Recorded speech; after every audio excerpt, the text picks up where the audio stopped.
Welcome to the Bullpen Show. I'm Austin Alexander. We're going to cover a lot of ground here. Before we get started with our guest, I want to talk real quick about some things that are going on this week. Now, we've had all-star games going on in the Rock Hill area, upstate area, also in the Low Country. Most of that is concluded. Been a wet week. If you've been outside or if you've been in our state, you know that it's been pretty damp and a little more to come. It's rained out some of the action we've had going on. Just want to update you real quick. The Low Country at the College of Charleston, it was scheduled for Monday night, rescheduled for Tuesday night, has been canceled. And so there'll be no more information coming out of that league, but we appreciate everybody who helped support the Low Country League. Obviously, everything finished with Rock Hill 2 weeks ago.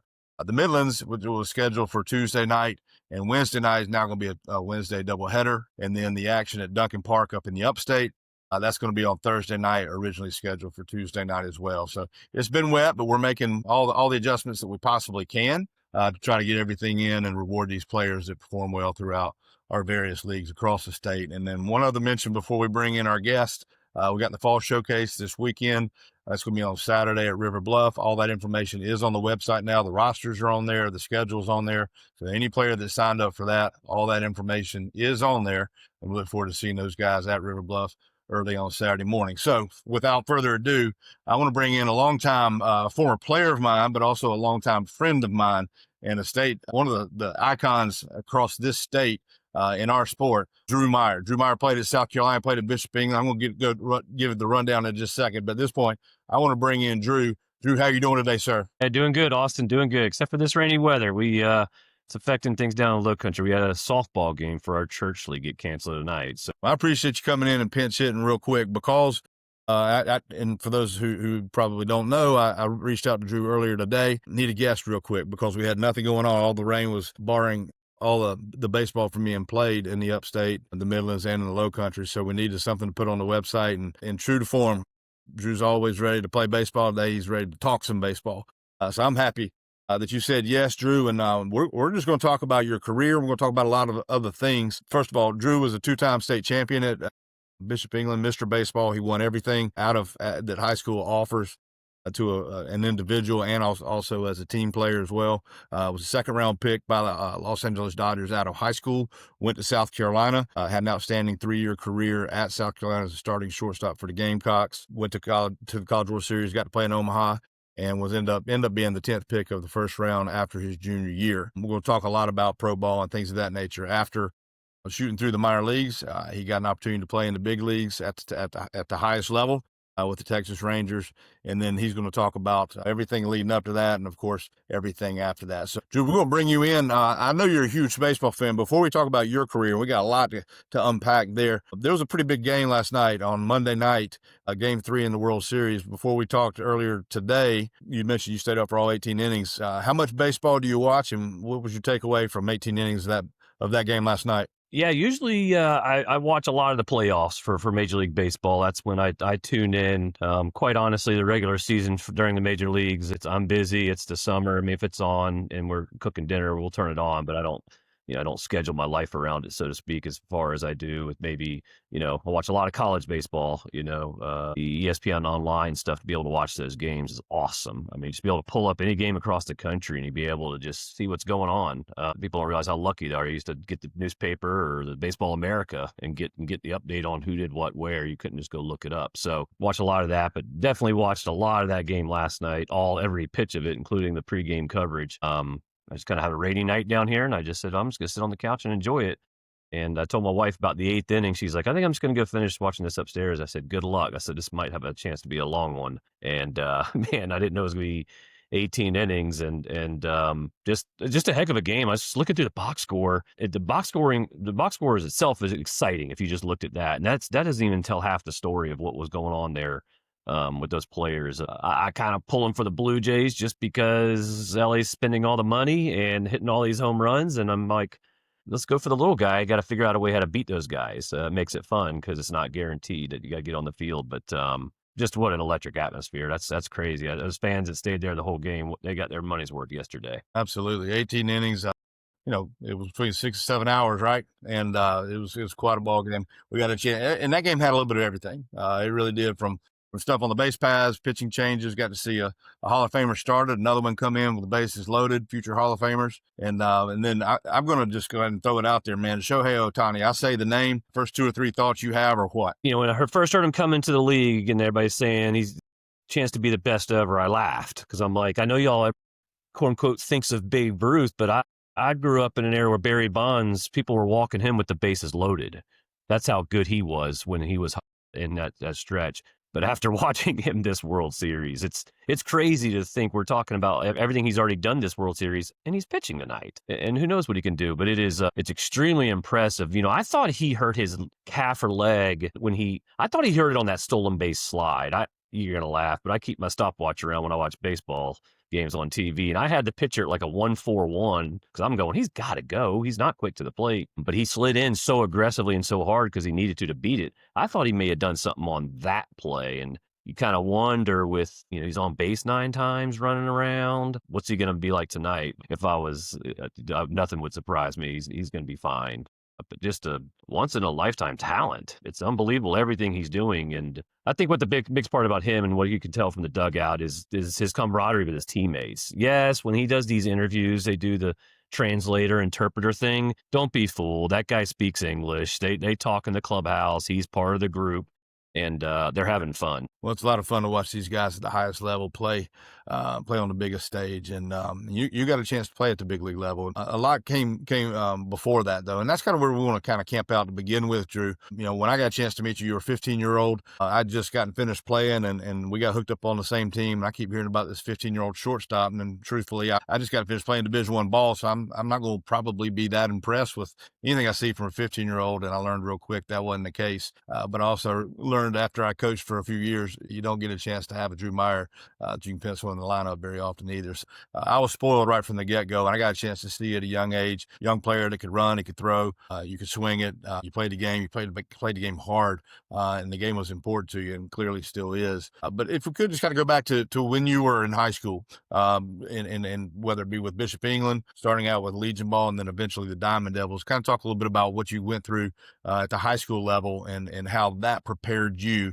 for what was to come next. Yeah, I'd be remiss if I didn't just start from the very beginning of high school tryouts. The year before I played 11 and 12-year-old Dixie youth baseball, which is not like maybe the 12-year-old baseball we see today. There's no getting leads. I mean, it's a very little league type of game. And my dad convinced me and a couple of my teammates, Lawrence Crosby and Miles Owens, to go try out for 8th grade varsity for Bishop England because they didn't have a JV program. So his idea was, let's just go get your feet wet with a tryout. And then when you're a freshman, now you'll be ready. My dad was a real big component about pushing. And even if you fail, at least you got an opportunity to know what you work for next year. And lo and behold, I ended up making the team. And because of that, there were some players on the team that were mad because one of the seniors didn't make the team because that's how things go. I know a lot of people are worried about high school tryouts coming out here in January and the numbers and the politics. I get it. And I lived it because when I quit, when I made the team, I think about 4 or 5 guys quit that day. And next thing you know, I was named the starting third baseman because of everybody left. And lo and behold, I ended up hitting 468 that year with 8 doubles and was all conference. And so it was like, okay. And from that, and then at that point, it made no sense for me to go back I played at Sanders Parks and Playground here in West Ashley in Charleston. It didn't make sense to probably go play Dixie Boys or whatever it's called at 13 and 14 at the playground. I think it was 54 mounds and all that. And Coach John Rhodes had talked to my dad, and honestly, the plan was for me to play on the American Legion team and not play a single inning the entire summer. Just come there, practice out at College Park, get your BP in, 9 innings of baseball, 4 nights a week. True 9-inning games, grinding games where you had to find out if you wanted to be there or not. And same situation. We had a shortstop make some errors in the preseason tournament. He laughed at it. Coach Rhodes didn't like that. And next thing you know, we're at Rimley's Point and hitting ground balls going, I'm going to hit ground balls until I figure out who the shortstop is. And at the time, I didn't have a car, so I couldn't leave and drive home, but a handful of other guys did. And Coach Rhodes really established that team now is we're playing to win with guys that want to be here and do it the right way. And I started shortstop that entire year in Legion as a 13-year-old, and numbers were pretty, they showed it. I hit 177 and the numbers weren't good, but people forget how good Legion baseball was at the time. There was no travel stuff and tournament stuff. this was the cream of the crop. And when you're facing guys, Rodney Hancock and these guys, when you're 13 years old, yeah, you're going to get shown the door a little bit sometimes. But, just those two decisions and the timing of those two coaches taking a chance on me really set the table for the rest of my career. Dave Morrow at Bishop England stuck his neck out. He wasn't a Bishop England guy. He was a James Allen guy.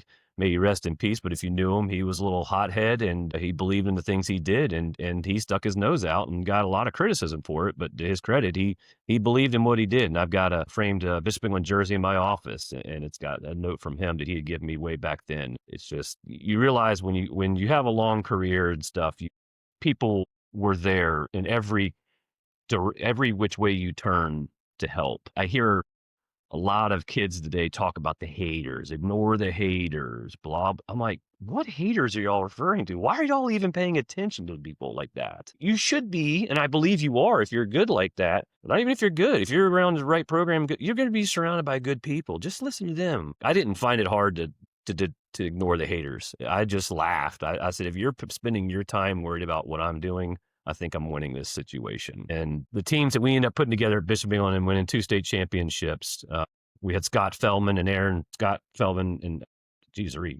and Scott Howell come in from Porter Gal. We had Brett Davey, Jeremy Martin. I mean, we had a stacked lineup for what you would consider high school baseball back in the day. And we got hot and won a lot of games. I think one year we went 33-1. Our only loss maybe was to James Allen that year, which that's up for argument. I'd like to play that one again, and we won a lot of games. It's a big theme in my career all the way through college is winning a lot of games. And it's a lot to do with just the environment we had as a team and the practices and the coaches to push win, win, win. And if you're not interested in giving it your all to win, you probably need to get out of the way because you're going to get steamrolled by a group of guys that want to. But in Legion ball, you were definitely part of a lot of those stories. I had so much fun. I loved Legion ball so much just because, especially at a young age. I mean, I get to go to play baseball at College Park every night when I'm 13 or drive out to Somerville.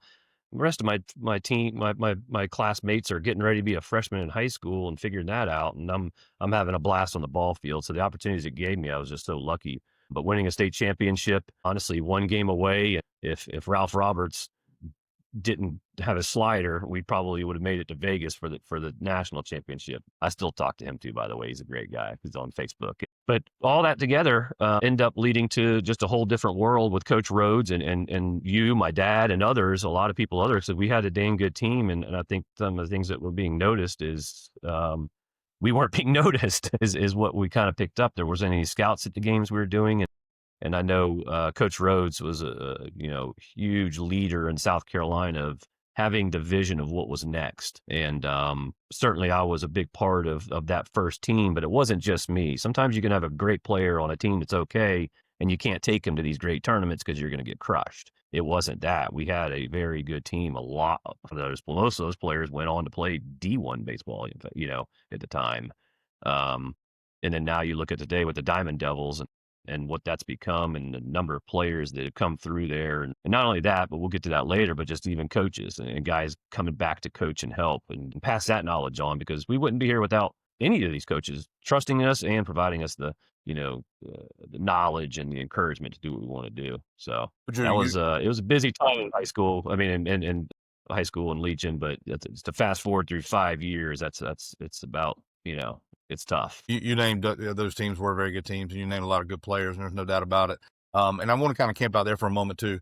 You mentioned Coach Rhodes, you mentioned the Diamond Devils transition from a very successful run with the Legion stuff, but also, like you said, it was kind of the tree in the forest that fell and didn't make a sound. A lot of talent, but nobody was really recognizing it. And I remember very specifically, while you mentioned those first Diamond Devil teams had a lot of talent, I remember you were the linchpin for Coach Rhodes. I remember him coming to me and asking, what do you think about if we were to do this and this and this? I feel like we've got a player that deserves more than what we're able to service him doing. So really, when travel ball was not a big deal, and really there weren't a lot of travel teams that were out there at that time, it was the etymology of the Diamond Devils and even travel baseball in South Carolina started because Coach Rhodes had a good player that he wanted to take care of. That guy was you. And so I remember when we first started, that team was very, very good. In fact, I think your double play partner is now the head coach at the Citadel. Russell Triplett was on that team. And you mentioned how many other guys went on to play either big time college baseball or certainly at the professional level too. And that was year one. And it was pretty cool how that how that really kind of was a springboard to such bigger, better things. So now you were getting seen, you were getting noticed, and not only by the colleges, but also professional baseball. So let's kind of tie those two together. So as you're getting recruited by a number of schools, obviously you end up choosing the Gamecocks. And I had a front row seat to see just how Ray Tanner recruited. He recruited you in a way that it showed me as a young coach. Well, that's how a college coach who wants a player goes and gets it done.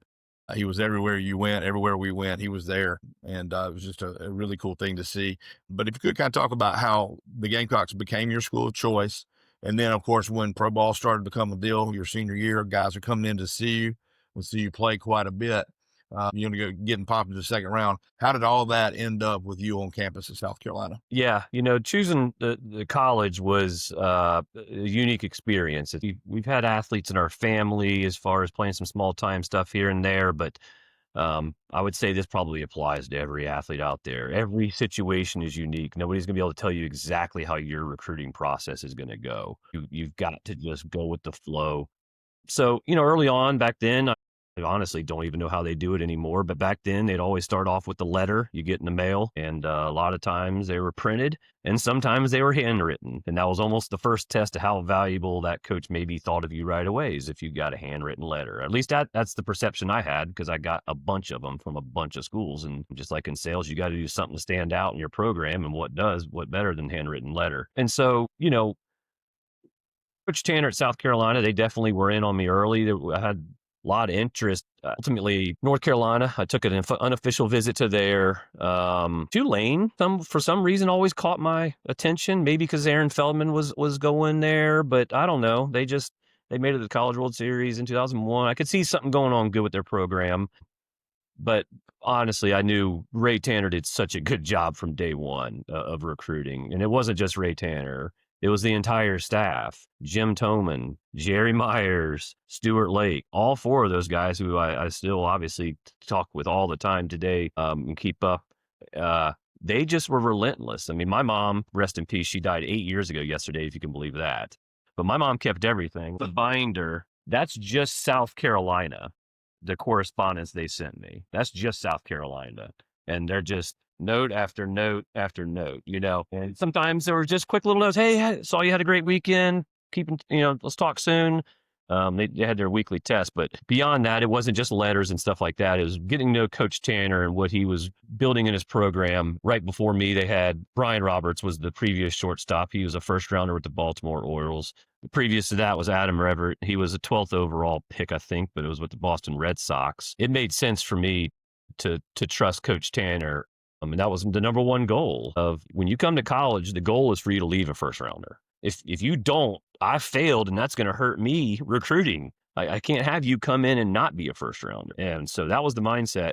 But even before that, once I got drafted, in fact, I found a note, and one of them notes were written, and Coach Tanner really believed and told me that it's my decision. And if I got to a certain number, I have to take the money. He never discouraged that. He said, if whatever you and your family come up with, they hit that number, you got to take it. I'm not going to try to convince you otherwise, because I wouldn't tell my son the same thing. However, if they don't, I think the best decision is to come to Carolina. So, once I got drafted, I've been told the story a bunch, but Tommy Lasorda ended up making a visit to my house here in Charleston, and he tells a funny story. Him and Coach Tanner coached together in the Olympics in 2001, I think it was in Sydney, Australia, and they coached together, so they got to talking a lot. And he said, Lasorda said, I remember that kid from Charleston. How'd he end up? And he's like, yeah, you might have missed on that one. And he said, well, the moment I stepped foot in that family's living room and I saw a picture of Coach Tanner and my mom on my mantle, he knew there was no way he was convincing me otherwise.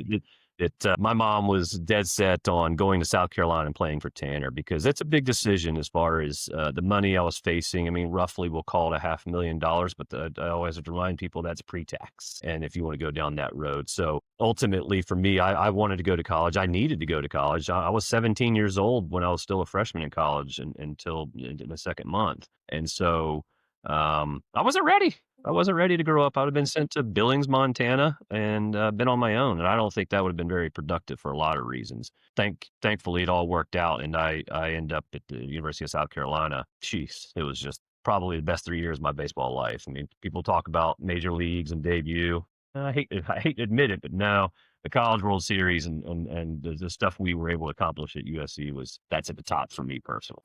Well, obviously, you mentioned those guys that came before you, and for a while there was really kind of nicknamed Shortstop University or Shortstop U, you being a big part of that, and even some guys that came behind you too. For about a 10, 12-year period, it was just one guy after another, if not first round, very close to that, and you were a big part of that, of course. So now, all right, so you've had the wonderful college experience, you've done Omaha.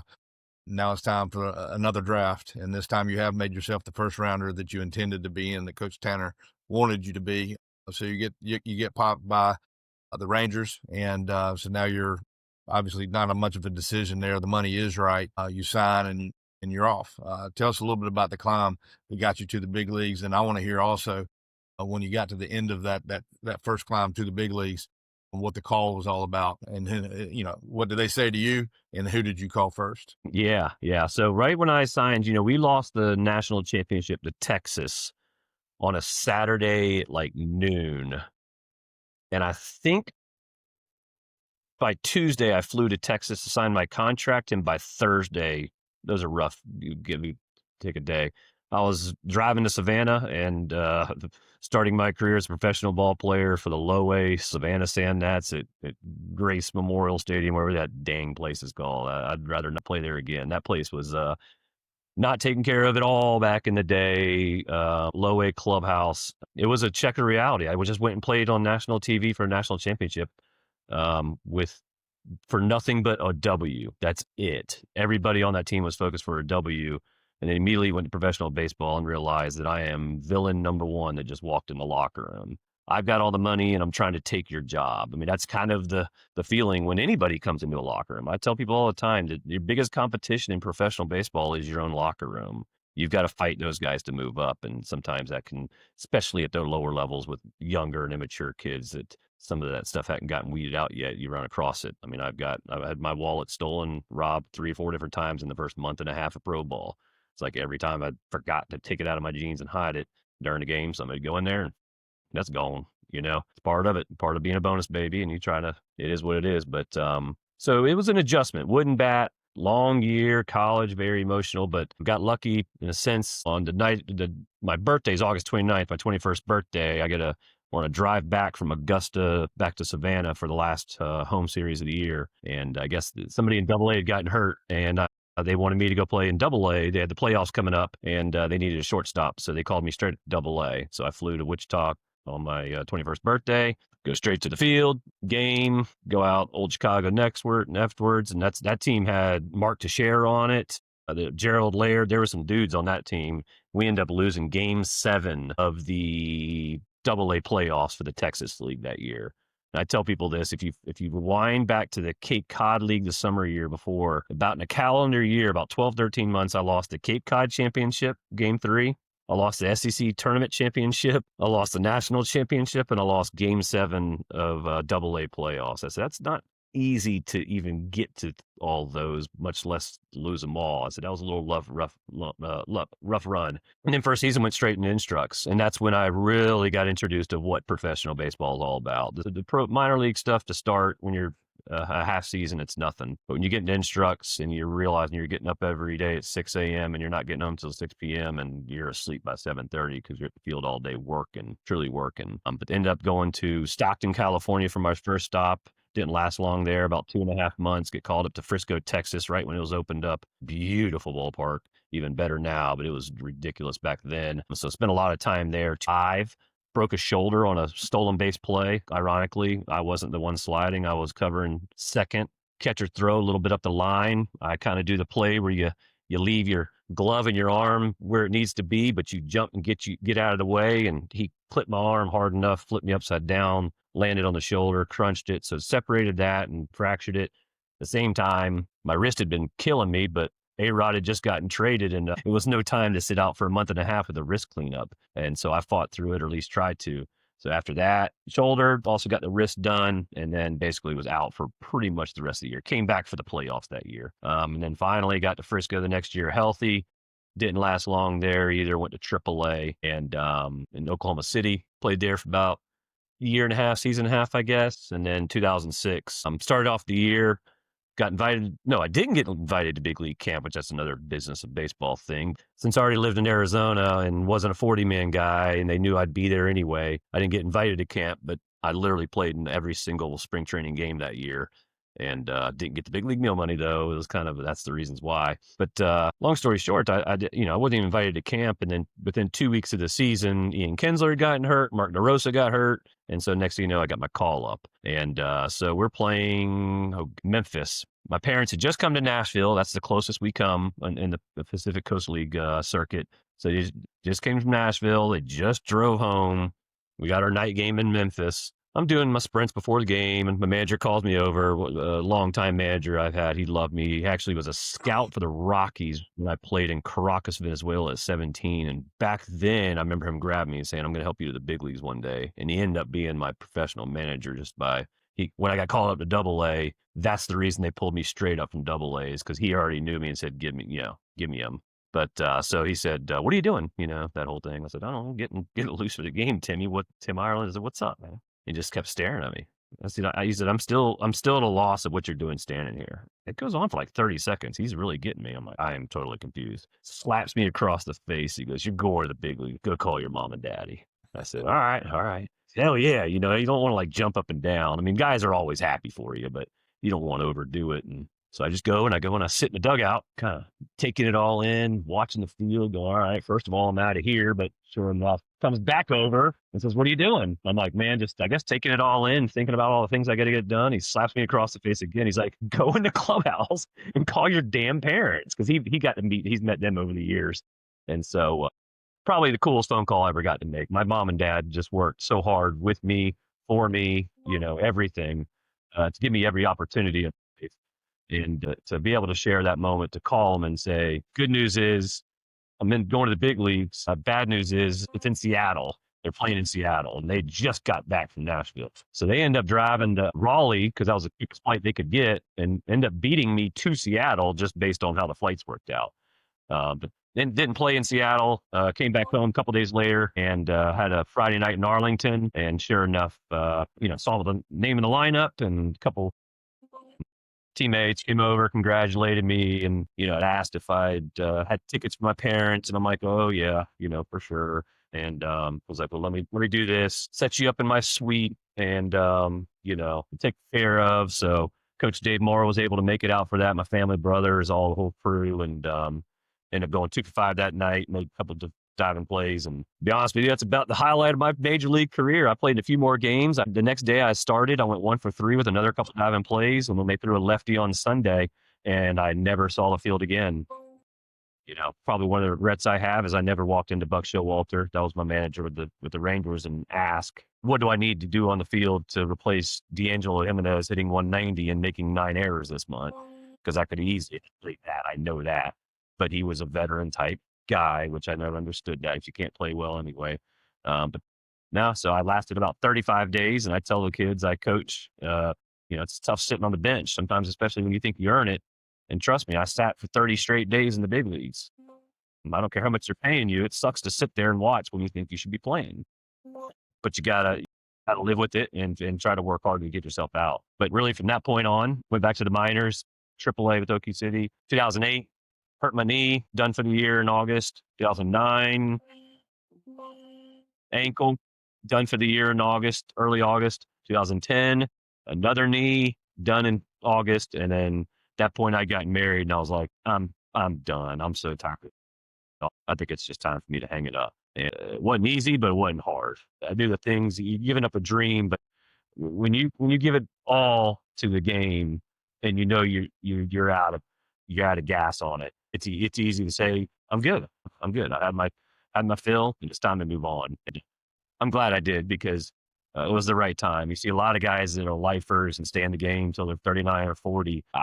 That's not the life I wanted. I just got married. You wanted to have a family. And I just thought that would be tough on the road with a young one, especially at those levels. So moved on and ended up coaching at Carolina. I came back to South Carolina to finish my degree in Arizona at the time. Got a chance to coach with Coach Tanner and rejoin with them. And why wouldn't I? to learn more from him and how he, when you're a player, you don't really pay attention to like the magic behind the scenes of like how he's doing everything. You just go out there and play. To come back and sit in the coach's room and see how he goes about his business, which is really, inspiring to me as I figured out the next steps of my life and what I wanted to do, whether it was in college coaching or something else, and how that would apply for the rest of my life. So just got very lucky with that opportunity and, got to coach in a national championship game that year as well. I said, I don't know what the statistic is, but I don't know if there's any other player that has a second place trophy as a player and a second place trophy as a coach, from Omaha. I don't see how there's too many else that could have that. I always tell Hudson, talk about going to Omaha, and I said, I'm not going back until South Carolina goes back. That's the only way I'm going back. So I've been as a player, I've been as a coach, and I can't wait to go as a fan, but I'm not going unless Carolina's there. And hopefully they can trudge out of there while my son's still young enough and be a childhood memory and not a older one. That's right. So you've been able to chronicle everything that you went through, not only as a baseball player, but also on the back end of your playing career when you got into coaching. Then, of course, if you could kind of go through since that time, all right, that's been about a little over 10 years ago. So give us an idea of what you're doing now. People ask me quite often, we're out at field, especially if I'm in the low country, just what's Drew Meyer up to? How would you answer that question now? Yeah, I mean, I'm coaching the next generation of baseball. Those a group of kids. My son, he's a 12-year-old. He's a seventh grader, but probably, I've coached all his teams, but we really started to take the game more seriously about that 10-year-old age. And he joined a group of kids that was a year older than him. So it's kind of good for him to learn from some older competition. And, to this point now we're 14U and I made a decision to join Coach John Rhodes. That was my first phone call when we decided of getting past that youth level of being maybe just a local team into something to where my number one goal for these kids, and this has been, you're going to laugh, but my first meeting when they were 9 years old is to ultimately get to college baseball if that's your dream. Obviously, we got to start here and talk about the high school, but the way that I'm going to teach you the game is intended for it to work at the college level of that's the right way to do it and not just a gimmicky way to do it because it's a small field. You see a lot of that at the early ages. But honestly, preparing them as many ways as I can, whether it's talking about coaches, but honestly, for me, I'm not a big mechanics guy. Glad there's not too much video from back in the day because my swing was not pretty. I had really good hands, but I also knew how to use them and what I was capable of. Just try to teach more mindset and reps and what you're trying to do each time you go on the field. One big complaint I do have about travel baseball is I think it gives an easy excuse for players not going 5,000 miles an hour on the baseball field for 7 innings. It's easy to go, oh, it's Sunday, it's late, they've played 4 games already this weekend. It's okay. No, it's not. No, it's not okay not to hustle on the dang field. Just for instance, last night in the baseball game, the base runner that should have been out at third on the little dribbler is 3-2, 2 outs, and he's not taking off on the pitch. This is your season on the line, and you are put into pinch run, and you don't know the count that you should be moving on the pitch. If that's a base hit to left field and you get thrown out at the plate, you're on the front page of the news for not knowing something you should know at 9 years old. So really, that's a small example of just teaching the game the right way, but just the side stuff, how to carry yourself at the ballpark. Don't wear flip-flops. Don't wear shower shoes or sandals and stuff. Look the part. I don't think these kids realize there's a lot of you out there, kids, and it's what are you going to do to separate yourself? Sometimes you can or can't control that on the field. Sometimes you got to control it elsewhere. Maybe your grades are good. You got volunteer work. You're doing this. You show up to the park early. The guy that comes in late, you can see the rest of his team already at the cage, and you see the guy you're there to see, and he's got his shirt untucked, and he's got flip-flops on, and his cleats are hanging off his bat, and he's just kind of loafing through there. When a coach has to make a decision of one or the other, I'm sorry. I can't speak for others. I know which direction I'm going. It's hard to win at this game. This game's hard. It's very humbling. If you can't sign up to show up the field ready to go right away, it tells me it's going to get tougher and tougher as you escalate in this game. So coaching with the Diamond Devils looking forward to a really good summer. Obviously the fall is more of a developmental, a lot like the Diamond Prospects. I went and saw quite a few of those games here in the Low Country. I've got some players that play in, but honestly, I like to go to all these other games because the game has changed since I grew up and played in it. To prepare my players the best, I got to see what they're going to be going through, whether it's the B team earlier on, now JV and varsity as these kids start getting older, of what level of play I need to be able to get you to. One thing I've noticed that with that right there, you mentioned, and I'd like for you to kind of expand on that a little bit. You said the game has changed since you played. You're not that old, all right, but we're talking about 25 years that have passed. Now, to a kid, that sounds like a long time, but it wasn't that long ago. We can turn on the TV, everybody's throwing 100. These guys are all tooled out. You had a special tool set before guys were really, really tooled up that set you apart from a standpoint of tools, but also you took it to the next level in terms of understanding the game and the things that you were just talking about as well, the X's and O's of the game, and just understand the fundamentals of the game and thinking the game so that you can react and go play the game. But if you said the game was different, I would like for you to kind of talk a little bit more about what you see in the game now and how it was different not that long ago. The pitching, certainly the arms have gotten better. Old guys like me would argue we use jug guns. If you threw 89 back in the day, that's probably 92, 94 these days. I have no idea. That's just like the old myth of how guys used to throw. But there's no doubt they're throwing harder. If they weren't, then none of this training and weightlifting and diets, and that means that doesn't make a difference, and we know that's not true. So they're throwing harder. It just looks like the offensive approach just looks like they're chasing exit velocity. We never even heard of that when we played. I mean, we knew what hitting the ball hard was. That's about all that mattered. But I was telling either my son this or maybe my team, but like, you have to have a knack of hitting. Like, it's not long drive competition. You got to go out there and play golf. And for me as a speed guy, it's always checking out where the field is. If there's a shortstop out of position and he's playing me up the middle, I have no problem tucking my pride away and hitting a chopper in the 6 hole, and I'm safe. Because now I get to pad my stats and steal second and maybe third if you're still mad. That's how I would look at it. And especially once I got to 2 strikes. I was a strikeout guy. I wasn't one of those, I refused to strike out and get on the plate. No, I wasn't that. I chased a lot because I just did not like leaving things up to umpires. Conversation with my son this weekend, and I got the video. I get it. It was this far out, blah, blah, blah. But he called it a strike. And until you figure that out in this game, you have to protect. The umpires are going to make mistakes. In fact, I thought that umpire last night, I can't believe his umpire score was like 95 or 96. I couldn't believe it. It felt way worse. But anyway, 2-strike approaches at the plate don't look like they're there. There's no shame in strikeouts. It doesn't look like it hurts people's feet. And I guess maybe it's tougher. I mean, the bottom of the lineup guys trying to face some of these arms, it's tough. It's tough for them to keep up. I honestly haven't seen it as much to truly develop a full thought on it. But just from the games I see, defense looks sloppy, quite honestly. I'm a big pitching and defense guy as much as I want to talk about offense. Pitching and defense wins it. Just in the tournament we played here in Charleston, we didn't win the tournament. We lost 2-1 in the championship, but we outscored our opponents 27-0 through 3 games. I mean, when you can pitch and don't give up any runs, it makes life easy, and it really gets teams on a roll, because the less time you have to spend out in that grass playing defense and the more time in that dugout, your team the camaraderie is better.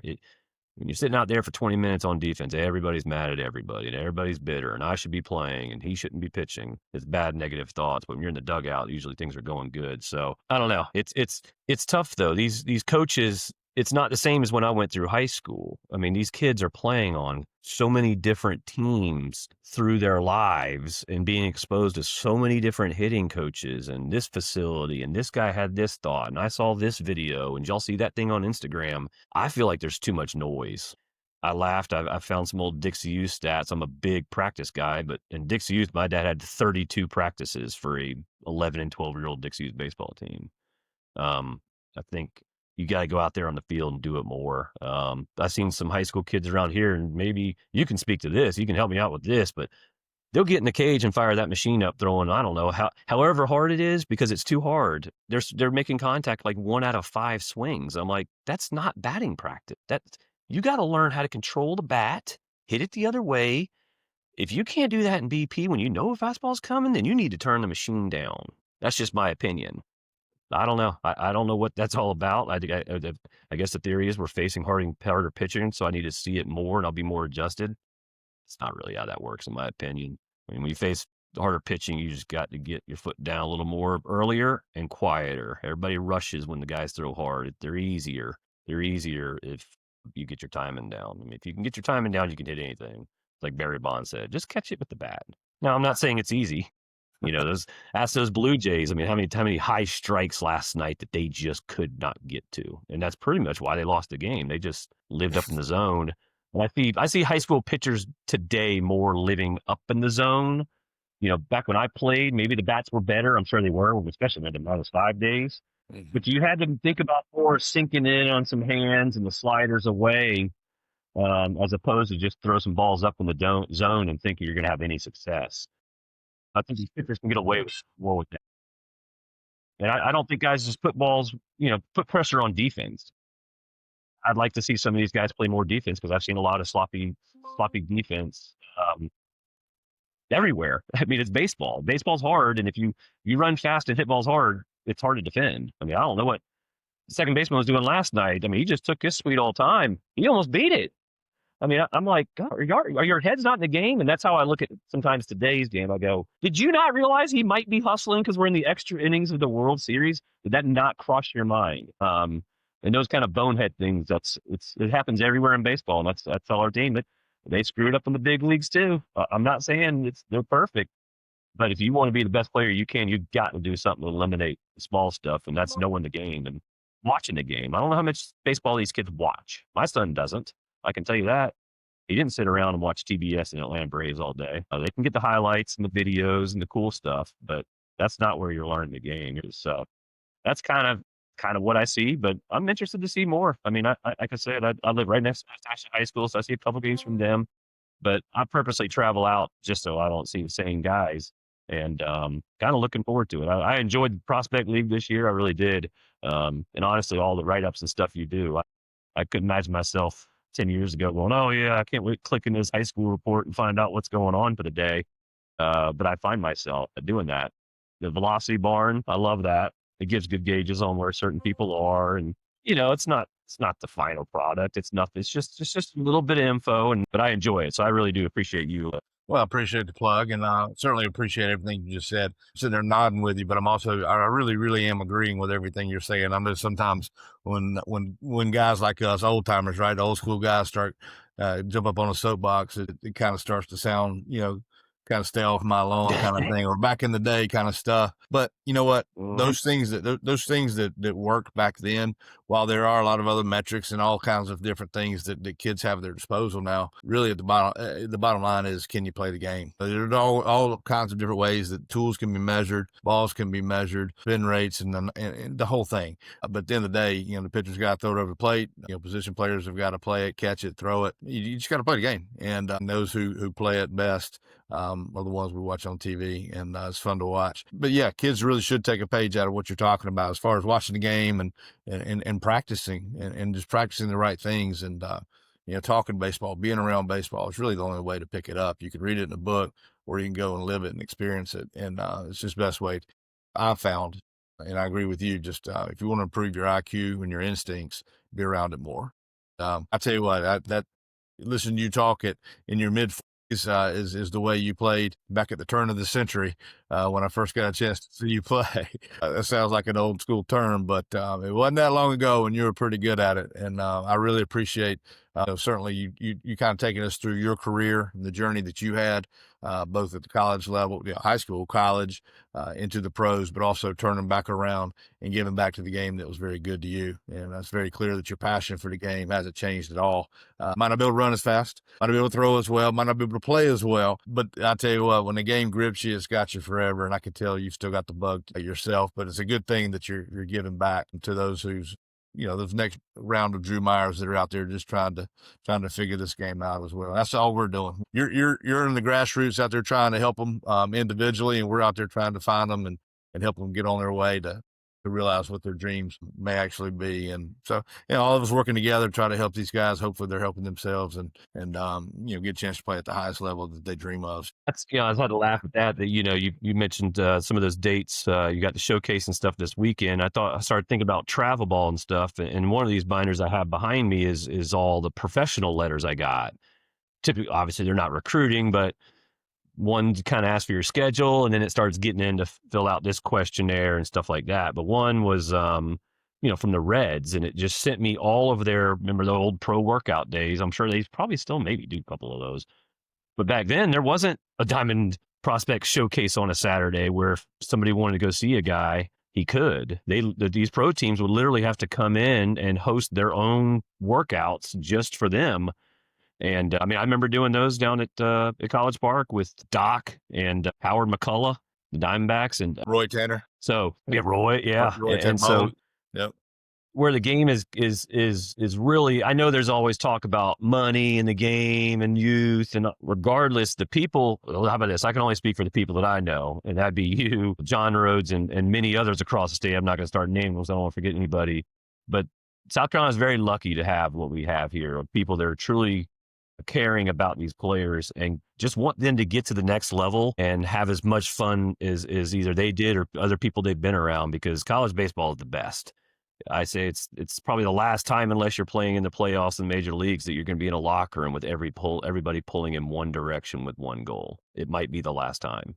And especially if you can do it at a great school with a great coach, no matter what level it is, that'd be the other thing I'd tell kids today. When I grew up, you were only thinking D1 or bust. That was the mantra, and it's not like that anymore. And I would encourage, there's a lot of good D2, D3, and JUCO schools right here in South Carolina. And I would highly encourage you to explore that, because to me, the writing's on the wall that the route to become a starting shortstop at South Carolina may start at some small school in South Carolina, and go prove it, and then get your chance to go there. Maybe you're a stud and they go after you, but it's hard these days for them to find a freshman when you've got the crop of older guys that you can pick off from other schools. With all that being said, Coach Tanner, he ran the portal days back when I played. My freshman year, we had 2 freshmen in our freshman class, me and Bo Mobley. The rest, all JUCOs and transfers. And that was the year we went 50-6 in the regular season. He had Kip Balknight, he had Bauer, he had Barber, but everywhere else, I was freshman shortstop, but we had JUCOs all over that place, and that's nothing new.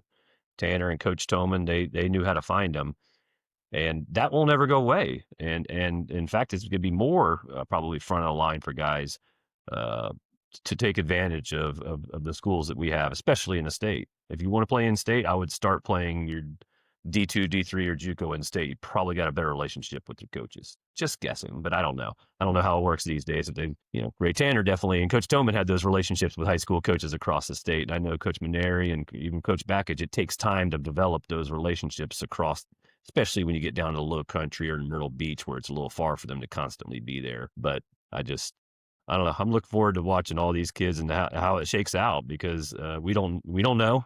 We can project and hope or whatever it is, but until they show up and the lights go on, you just got to trust your preparation. So it's fun to watch. Well, before we wind down here, you mentioned some people, you've lopped some names in throughout your journey and your story, but if you could just kind of finish with this, and I know someone that's accomplished as much as you have, there've been a lot of people, so we don't need a list of 100 people, and certainly you would lead some people off, but there's some main shout outs that you have, whether it be family, professional, amateur, anybody that kind of crosses your path that you're like, you know what, I couldn't have done it without these folks. Yeah. I made a quick list, and I'm going to keep it short, but I mentioned my mom and dad, and I'll start with them because they were number one reason why I am where I am today and I accomplished anything. And my dad certainly was the one on the field and helping in my early life, but my mom was the first one cheering, and that in a humbling game of baseball, sometimes that's more important than the physical work. So, and then, like I said, Dave Morrow and John Rhodes and all the assistant coaches involved with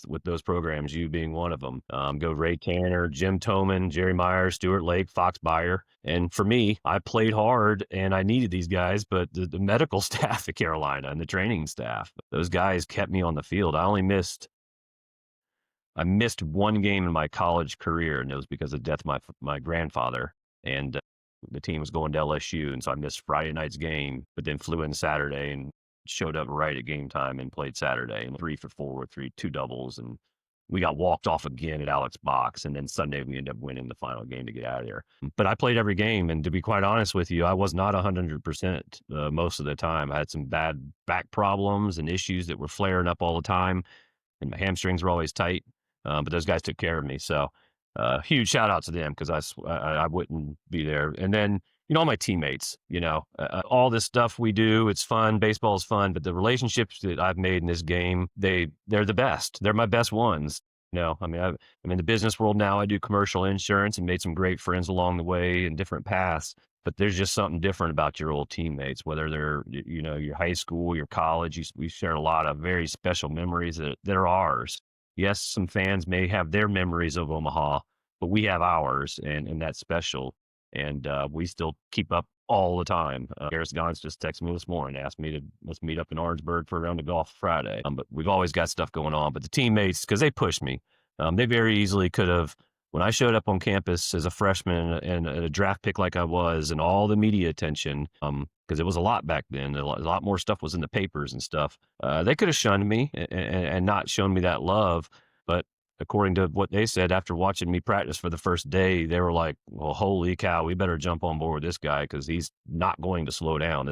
The way he practices, it was easy to maybe see what the coaches saw and say, let's get on board. And they said it had nothing to do with how hard and fast you were. It wasn't that. It was just, you just went 100 miles an hour the entire practice until coach said it was done. And you did it every single day. And he said just that made our team better because nobody else was not going to work hard. You were embarrassing people every day and they were just trying to keep up. So the teammates for sure. And then, lastly, the second half of my life, obviously my wife and Christy and my son Hudson, they mean the world to me. And he's just a little squirt, little lefty, 7th grader, hadn't hit puberty, the whole ordeal. But, he's fighting like hell and he's got a good swing and he's facing some older competition and he's getting some balls in play. And we had full intentions of going to that game on Monday. And I was going to tell him to back his schoolwork. He's out at Bishop England doing workouts. He's in 7th grade and Coach Darnell's gracious to allow those guys out there before they even, have the spring tryouts and stuff like that. So he's been introduced to that and he's super excited to follow those footsteps. And we were going to go down and catch that game and take some homework just because it's, I think these kids need to go see more baseball, especially the older levels, because they can dream it. And if you can dream it, you can start picturing yourself doing it and how you practice and they can flow. But if you don't go see, if you don't get to experience things, you don't know what you're chasing sometimes. You may say you think I want to be a major league player, but you don't. You don't know exactly what that might look like. And that's not their fault. It's just that's how things go. With Hudson, sometimes I get some luxuries of taking him up because Carolina games or Citadel games or River Dogs or anywhere we can go. I try to introduce him to the people that are around those programs because I want him to envision that one day. Hey, if ultimately he decides he doesn't want to do something, that's his. But right now, that's not what he's thinking. He really wants to do it. And so we're going to be here to support him. So it's a big deal coaching your kids in sports. It's not easy. Sometimes it's just the command and them listening to you as a coach rather than a dad. And then sometimes it's even, lineup decisions. Just this weekend, I sat my son and quite honestly, my other coach's son, Sean Cummings, great pitching coach. He's helped me out. We had to make the right calls, best for the team. For those two, it wasn't their time to play against this team, and they didn't get to. And I said, well, their mamas, they weren't very happy with the coaches. No. Hey, how come he's not play this game? And I said, that's part of it. He'll learn from it. I said, the chances of him getting any playing time at Bishop England in 7th grade, not very likely, right? Well, then you better learn how to be a good dugout guy because Coach Darnell's not going to put you in that game if you're not a good dugout guy. This I know. So that's the kind of stuff I just try to prepare my own son, and then obviously with the others teammates and his friends and stuff, they get a lot of the same treatment. And I think it'll pay off because if you do the right thing in this game and work hard, good things usually. That's right. Well, Drew, I've had the privilege to know you for a minute or two, and it's part of our relationship now is just talking about our kids and coaching our kids. And mine were a little bit older than yours, but I can always tell the passion when we're texting or talking about wanting to obviously do right by your kid, but also his teammates and all the kids that are on that roster. The passion you have for the game, you want to continue to pass it on and do as good of a job as you possibly can as a dad coaching that team. And so I enjoy those talks that we have now. It's just interesting that about the age that you were when I first met you, your son's that age, or around that age now. And boy, time flies. Yeah. It really does. But man, I've really enjoyed obviously getting to know you and your family over these years, both your brothers and your parents. Just wonderful people. And boy, you sure made me feel like a good coach early on. I was like, man, it's not so hard. But hey, early on, I learned you introduced your family too. I got to see your I want to call psycho room, little Ray Finkel and Nolan Ryan little situation you had back in the day. But no, we had some good times. Our families definitely go back a long time. That's right. Well, man, I really appreciate your friendship over these years. But man, especially. I needed a guest for today. I thought of you. You said yes right away, and here we go. So it's really fun to run down memory lane with you, and kind of go through all the different things that we were able to experience together, but also things that I was able to either watch on television or sometimes even have a front row seat for. You've done a lot, and so I appreciate you being able to share that not only with me, but a lot of folks that were able to follow your career as well, or maybe you've heard the story or the legend of Drew Meyer. Well, there it is, right there, folks. You got a chance to kind of hear it straight from the horse's mouth. So before I run down a couple of reminders real quick and we finish this thing, any other last second things that you want to throw out to folks? No, I'll be around all the ballparks this spring. Oh, it's be the first spring I don't have really a team to coach as the high school stuff starts. So I'm kind of looking forward to getting out there. So, if you see me around, say hello. I'll be there. I'll be there to watch some ball. That's right. Well, Drew, thank you so much again. I enjoyed it. And just a reminder for folks, as we wind down here, All-Star games are going on. Anything that assuming the weather gets through here, we're able to play these things. We'll have everything, strong social media presence at the ballparks that we're at. Also, we'll chronicle everything on the websites, thediamondprospects.com. A very in-depth information based on what we're able to see out of these All-Star games. The showcase coming up this weekend. Look forward to seeing those guys there. All that information is on the website. Same as we'll do with the All-Star games when the showcase is over. We'll put all those vital numbers on there. We'll have TrackMan there, Drew, so we'll have all the numbers that everybody enjoys these days. We'll have all that on there. And of course, as we go into the off season, what I want to mention too is we're going to continue with these podcasts once everybody's putting the balls and the bats up for a little bit of time in November, maybe December, and into January. We're going to continue to find baseball people just like Drew, guys that played in the big leagues, guys that have that are interesting baseball people across our state. Some of the players that'll be taking the field once the spring comes. We'll round up some of those top players that you guys are familiar with and talk with some of them. Just kind of bridge the gap between when baseball season ends and when it starts to crank up again and we start to run that race again. So we're not going anywhere. We'll be continuing to find interesting people that we can bring on and let you hear a little bit more baseball while there's not a whole lot of baseball actually on the field between the lines. So enjoy the rest of the World Series, folks.